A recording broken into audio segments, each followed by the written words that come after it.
আসসালামু আলাইকুম, কেমন আছেন? আশা করি ভালো আছেন। আমিও ভালো আছি। আমি এখন মার বাড়িতে আছি, দেখতেই পারছেন। আমার ছোট বোনের বিয়ে, ছোট্টখাটো একটা অনুষ্ঠান। বরের বাড়ির লোক আর আমাদের বাড়ির লোক, এই তো। যাই হোক, ছোটোখাটো অনুষ্ঠানে ছোটোখাটো রান্নাবাড়ি। এখানে আমার বর দাঁড়িয়ে দাঁড়িয়ে সব কিছু দেখছে। আমার বাবা বাজারে দৌড়াদৌড়ি করছে। হ্যাঁ হ্যাঁ, এই সামান্য কিছু জিনিস আপনাদের সাথে শেয়ার করব, কেমন লেগেছে এবং আপনারা অবশ্যই জানাবেন।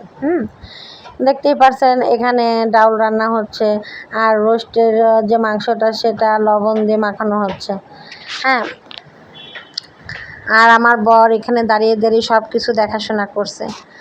আর এখানটা আমি কিছুক্ষণ ছিলাম। আমি এখানে যখন ছিলাম তখন আমার বর বাজারে গিয়েছিল কিছু কেনাকাটা করার জন্য, আব্বু পাঠিয়েছিল, তাই আমি এখানে কিছুক্ষণ দাঁড়িয়েছিলাম। আর উপরে আম্মু খুবই ব্যস্ত ছিল, আর আমার ছেলে মেয়ে দুটাই ঘুমানো অবস্থায় ছিল। খুব সকাল থেকে রান্নাবাড়ি শুরু হয়েছে, তো আমার ছেলে মেয়ে এত সকালে ঘুমের থেকে ওঠেনি, যেহেতু আমরা কালকে খুব জার্নি করে ঢাকা থেকে এসেছিলাম। আমার ছেলে মেয়ে খুবই টায়ার্ড, ওরা 8টা বেজে গেছে তবু ঘুমের থেকে ওঠেনি। আমি আর তাদেরকে ডাকিনি যে ঘুমাচ্ছে, ঘুমাসুক। আর এখানে যে রান্না করছে সে আমাদের খুবই পরিচিত একজন। হ্যাঁ, আমরা যখন কোনো রান্নাবাড়ি, কোনো অনুষ্ঠান হয় তখন আমি তাদেরকেই ডেকে আনি। এই দেখুন, কথা বলতে বলতে আমার বড় বাজার থেকে চলে আসছে, আমার ছেলে ঘুমের থেকে উঠে পড়ছে। আমার ছেলে ঘুমের থেকে উঠে এই রান্নার আয়োজন দেখে খুব খুশি হচ্ছে, বলছে এত বড় কড়াই কেন রান্না হচ্ছে? বললাম যে আজকে তোমার আন্টির বিয়ে, এর জন্য এত রান্না হচ্ছে। আর এদিকে আমার বর সমস্ত কিছু একবার ঘরের থেকে আনছে, ঘরে নিচ্ছে। হ্যাঁ, সে অনেক কাজকর্ম করছে। আর এইদিকে আমার মেয়েকেও যে ডেকে নিয়ে এসেছে আমার ছেলে, দেখতেই পারছেন ঘুমন্ত অবস্থায় কী অবস্থায় উঠেছে। এদিকে আমার ছেলে বসে বসে দেখতেছিল কিভাবে রান্না করে, আর আমি এই মুহূর্তে উপরে উঠেছিলাম। উপরেও অনেক কাজকর্ম ছিল, মার সাথে সাথে করতেছিলাম।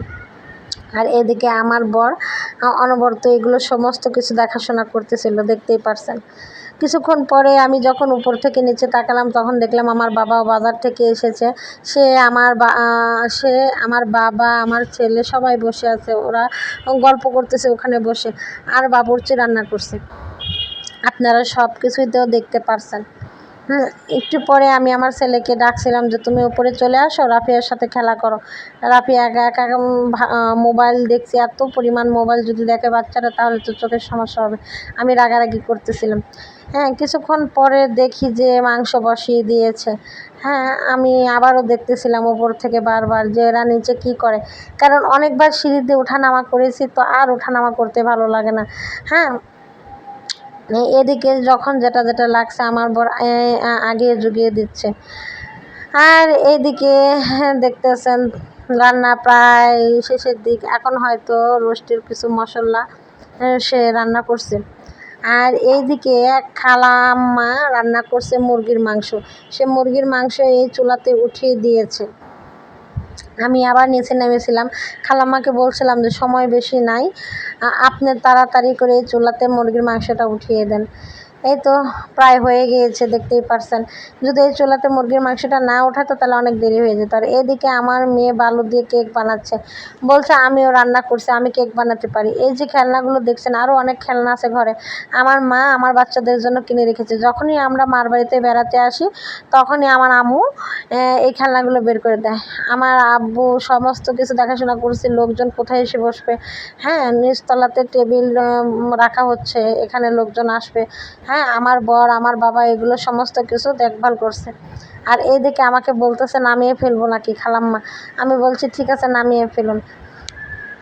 আর এই দিকে দেখুন আমি চুপি চুপি করে আর এক রুম থেকে আমি ভিডিও করছিলাম। দেখুন আমার ভাইটা ঘেমে কি অবস্থা হয়েছে। এখানে ওই যে দেখছেন বর খাওয়া দাওয়া করছে, বরের সাথে বরের বাড়ির লোকজনও খাওয়া দাওয়া করছে। আর এই যে সবাই আসছে, তারা নিচে দেখাইছিলাম কিছুক্ষণ আগে যে টেবিল গোছাচ্ছে, ওখানে সবাই খাওয়া দাওয়া করছে, ওখানে আমার বর দেখাশোনা করছে। আর এই দিকটায় আমার ভাই দেখাশোনা করছে। আর এখানে এই যে আমার আব্বু, আমার দাদু, হ্যাঁ হ্যাঁ এরা আবার এখানে থেকে এখানে এসে দেখছে এখানে সমস্ত কিছু ঠিক আছে কিনা। আর এদিকে দেখতেই পারছেন যে আমার বোন। যাই হোক, বিয়ে হয়ে গিয়েছে। আজ এই পর্যন্তই। আল্লাহ হাফেজ।